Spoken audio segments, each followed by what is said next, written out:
Hello students, today's our topic is data type. So first thing is what is data type?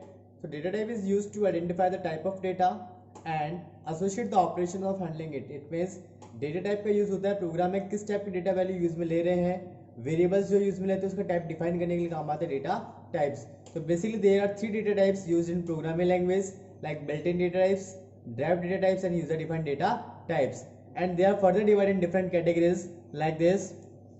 There are basic three types like user defined, built-in and derived.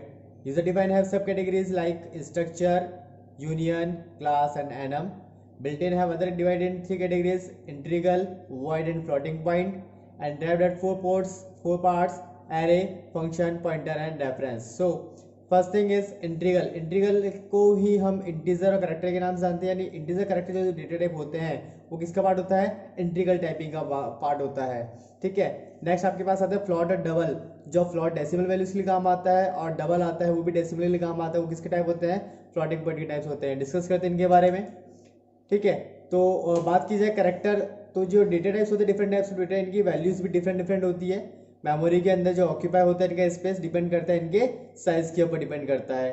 तो character single जो होता है वो 1 byte memory space occupy करेगा, short int 2 byte करेगा, integer 2 byte करेगा, long 4, float 4, double 4 and long double 10. तो mostly जो प्रोग्राम में यूज में आने वाले डेटा टाइप्स है वो है character, integer, float and double. Basically इनकी जो साइज होती है वो आपको लर्न करनी है कि मेमोरी के अंदर करेक्टर लेता है 1 बाइट मेमोरी स्पेस, इंटीजर लेता है 2 बाइट, फ्लॉट लेता है 4 बाइट एंड डबल लेता है 8 बाइट. मोस्टली वाइवा के अंदर भी क्वेश्चन जो पुट अप हो सकता है तो उसके अंदर पूछा जा सकता है आपके इसकी रेंज के बारे में पूछ सकते हैं. तो करेक्टर की जो रेंज होती है वो -128 से +127 के बीच में होती है.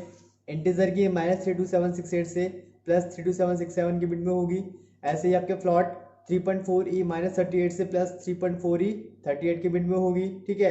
और वैसे ही आपके डबल के अंदर होगी 1.7e से 1.7e 308 के बीच में होती है. ठीक है. तो बेसिकली आपको इनकी रेंज तो याद होनी ही नहीं चाहिए, इसके अलावा आपको इसके ब्रेड की साइज भी याद होनी चाहिए. अब बात करते हैं बेसिक डेटा टाइप्स क्या होता है. तो basic data type are those who are not composed of other data types. It means ऐसे डेटा टाइप जो किसी दूसरे डेटा के हेल्प से नहीं बनते हैं वो बेसिक डेटा टाइप कहलाते हैं. बेसिकली प्रोग्रामिंग के अंदर 5 टाइप्स के होते हैं: integer, character, float, double and void. Discuss करते हैं इनके बारे में. पहला पॉइंट आता है हमारे पास वॉइड डेटा टाइप. वॉइड का मीन्स होता है empty set. It means nothing. It is used as the return type of the function that do not return a value. It means ये जब हम किसी फंक्शन को कॉल करते हैं तो फंक्शन कॉल करने से पहले वॉइड कीवर्ड यूज में आता है. आपने देखा होगा प्रोग्रामिंग के अंदर जब हम मेन फंक्शन डिक्लेयर करते हैं उसके बाद लिखा होता है वॉइड कीवर्ड लिखा होता है. तो वो इसलिए काम में लिया जाता है ताकि एक वैल्यू कोई भी रिटर्न नहीं करता है. ठीक है. नेक्स्ट टॉपिक आता है इंटीजर. तो इंटीजर को हम डिफाइन कर सकते हैं इंट कीवर्ड से, और ये बेसिकली होल नंबर रिप्रेजेंट करता है. वो पॉजिटिव भी हो सकता है और नेगेटिव भी हो सकता है, बट इसके कोई भी फ्रैक्शनल पार्ट नहीं होता. ठीक है. नेक्स्ट आता है कैरेक्टर डेटा टाइप. कैरेक्टर जो होता है वो केवल सिंगल नंबर को स्टोर कर सकता है. ठीक है. और इसके अंदर कोई भी सिंबल्स आ सकते हैं और कोई भी सिंगल अल्फाबेट आ सकता है, और बेसिकली ये इंटीजर का ही पार्ट होता है. नेक्स्ट आता है फ्लॉट. फ्लॉट का मीन्स होता है डेसिमल वैल्यूज को स्टोर करने का काम आता है. इसके अंदर फ्रैक्शनल पॉइंट्स, फ्रैक्शनल वैल्यूज में ले सकते हैं. ठीक है. डेसिमल वैल्यूज में ले सकते हैं. और ये इसके अंदर जो मेमोरी साइज होती है वो कितनी होती है, 4 बाइट होती है, बट इंटीजर के अंदर 2 बाइट्स होती है. ठीक है. नेक्स्ट आता है डबल. डबल भी लाइक अ फ्लोटिंग पॉइंट टाइप्स होता है, बट इसके अंदर क्या होता है जो मेमोरी की साइज होती है फ्लॉट के डबल होती है, बिल्कुल ट्वाइस होती है. जैसे अगर मेमोरी अगर आपके फ्लॉट के अंदर यूज में कम आ रही है तो हो सकता है कि हम उसको डबल के अंदर भी यूज में ले सकते हैं. नेक्स्ट आता है टॉपिक हमारा ड्राइव डेटा टाइप्स. ऐसे डेटा टाइप्स जो बेसिक डेटा टाइप और अदर डेटा की कॉम्बिनेशन से प्रिपेयर होते हैं उन्हें बोलेंगे drive data types. Basically 4-5 types के होते हैं: array, function, pointer, reference and constant. Basically इनका अलग अलग आपके पास चैप्टर्स भी अवेलेबल है और इन्हें हम यहाँ भी डिस्कस करते हैं थोड़ा इनका ओवरव्यू. फर्स्ट टॉपिक हमारे पास आता है एरे. तो एरे का सिंपल से आपको मीनिंग पता है कि similar type of data values को स्टोर करने के लिए एरे यूज में आता है. बेसिकली एरे 3 टाइप्स के होते हैं: 1 डायमेंशनल एरे, 2 डायमेंशनल एरे और मल्टी डायमेंशनल एरे. यहाँ पे आपको एग्जाम्पल दे रखा है 1D एरे का. तो यहाँ इंटीजर एक डेटा टाइप हो गया, एरे नेम या वेरिएबल नेम हो गया, और 10 इसकी साइज हो गई. ठीक है. ऐसे दूसरा एग्जांपल दे रखा है कैरेक्टर स्ट्रिंग 3 इक्वल XYZ. तो कैरेक्टर डेटा टाइप हो गया, स्ट्रिंग एरे नेम हो गया, 3 इसकी साइज हो गई, क्योंकि एरे को हमेशा स्क्वायर ब्रैकेट से रिप्रेजेंट करते हैं और बाद में उसकी वैल्यू इक्वल के अंदर आ जाती है. ठीक है. तो ये एग्जांपल था एरे का. Next topic is function.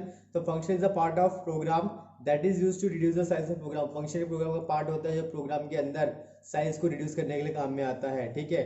और इसके अंदर एक कॉन्सेप्ट यूज में आएगा सी प्लस प्लस, उसको बोलते हैं फंक्शन ओवरलोडिंग। तो it can be overload, functions को ओवरलोड भी कर सकते हैं, यानी सेम टाइम पे सेम फंक्शंस के नेम से मल्टीपल कॉलिंग कर सकते हैं।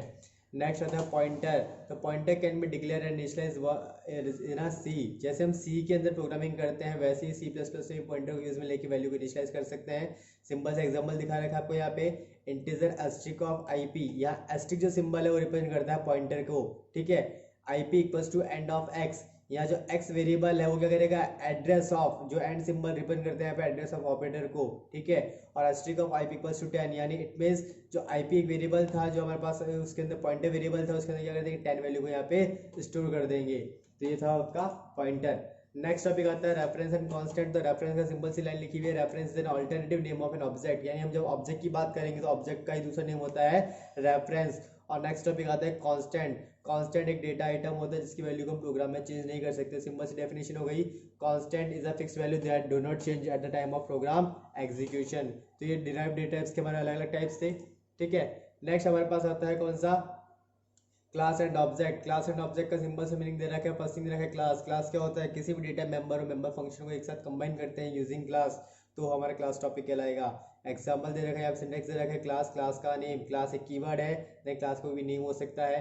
पब्लिक और प्राइवेट है, दो कीवर्ड यूज में आ रहे हैं। जब हम क्लास को यूज में लेंगे प्रोग्रामिंग के अंदर तो उसके जो मेंबर्स होते हैं डेटा मेंबर्स को इस तरह से डिक्लेयर किया जाता है। वेरिएबल डिक्लेरेशन होता है और उसके अंदर फंक्शन डिक्लेरेशन होता है, दो टाइप से कर सकते हैं, प्राइवेट और पब्लिकली। अब प्राइवेट पब्लिक क्यों होता है, इसमें क्या डिफरेंस है वो डिस्कस करेंगे, देखिएगा। देखिए यहाँ पे, class member that have been declared as a private can be accessed from the within class. It means ऐसे डेटा मेंबर या ऐसे क्लास के मेंबर जिन्हें अगर हमने प्राइवेट डिक्लेयर कर रखा है तो केवल उन्हें क्लास के अंदर से ही एक्सेस कर सकते, क्लास के बाहर से एक्सेस नहीं कर सकते। बट अगर क्लास के मेंबर को हमने पब्लिक डिक्लेयर कर रखा है तो उन्हें क्लास के बाहर से भी एक्सेस कर सकते हैं। सी प्लस प्लस के अंदर जो कॉन्सेप्ट होता है वो होता है डेटा हाइडिंग और डेटा एनकैप्सुलेशन। इन कॉन्सेप्ट को हम आगे और डिस्कस करेंगे क्लासेस वाले चैप्टर के अंदर, ठीक है। बात करते हैं ऑब्जेक्ट की। तो ऑब्जेक्ट क्या होता है, ऑब्जेक्ट होता है run time instance of class. Object भी एक क्लास का ही पार्ट होता है, ठीक है। It is represent, class is representation of the object, और क्लास क्या करता है, ऑब्जेक्ट को ही रिप्रेजेंट करता है। Object is actual run time entity, और ऑब्जेक्ट अपने आप में एक रन टाइम एंटिटी होती है, ठीक है। तो आप जब भी क्लास और ऑब्जेक्ट का प्रोग्राम बनाएंगे तो उसके अंदर दोनों एक साथ चलता है। नेक्स्ट टॉपिक आता है हमारे पास स्ट्रक्चर क्या होता है। जैसे आपने पढ़ा था एरे, एरे यूज में आता है similar type of data value को स्टोर करने के लिए, बट स्ट्रक्चर यूज में आता है डिफरेंट वैल्यू को एक साथ स्टोर करने के लिए काम आता है स्ट्रक्चर, ठीक है। बेसिकली क्वेश्चन भी आता है, what is the difference between array and structure. तो एरे तो यूज में आएगा सिमिलर वैल्यू को स्टोर करने के लिए, बट स्ट्रक्चर आएगा आपका डिफरेंट वैल्यूज को एक साथ स्टोर करने के लिए काम आता है स्ट्रक्चर। नेक्स्ट टॉपिक, इसका लिमिटेशन क्या है, it does not allow to treat like a built in data types. जैसे बेसिक डेटा टाइप होते हैं बट सी के अंदर यूज में लेते हैं, बट सी प्लस प्लस में उसको नहीं लेते। That do not permit data hiding, ये डेटा को हाइड भी नहीं कर सकता, ठीक है। और it can hold the variable and function as members. हम सी प्लस प्लस लैंग्वेज के अंदर वेरिएबल और फंक्शंस को एज अ मेंबर होल्ड रख सकते हैं, ठीक है। और इसे हमेशा प्राइवेट भाग में डिक्लेयर किया जाता है। नेक्स्ट टॉपिक आता है यूनियन। अब एक टॉपिक यहाँ भी है यूनियन और स्ट्रक्चर। तो स्ट्रक्चर और यूनियन दोनों सिमिलर होते हैं, बट एक डिफरेंस ये होता है कि स्ट्रक्चर के अंदर मेमोरी की वेस्टेज होती है बट मेमोरी की सेविंग होती है। यूनियन के अंदर दोनों का वर्किंग होता है कि जो जितने भी डेटा मेंबर्स हैं क्लास के अंदर उन डेटा मेंबर्स को एक साथ कॉल करने के लिए यूज में आता है। तो यूनियन में तो क्या होता है, जो सबसे लार्जेस्ट डेटा मेंबर होता है उसकी साइज यूज में आती है, और स्ट्रक्चर के अंदर जितने भी डेटा मेंबर हैं सबका टोटल यूज में आता है। तो इसमें मेमोरी की वेस्टेज होती है और इनमें मेमोरी की सेविंग होती है, ठीक है स्टूडेंट्स। तो ये टॉपिक था हमारा डेटा टाइप्स का। आपको अच्छे से याद करना है क्योंकि बहुत इंपॉर्टेंट कॉन्सेप्ट है डेटा।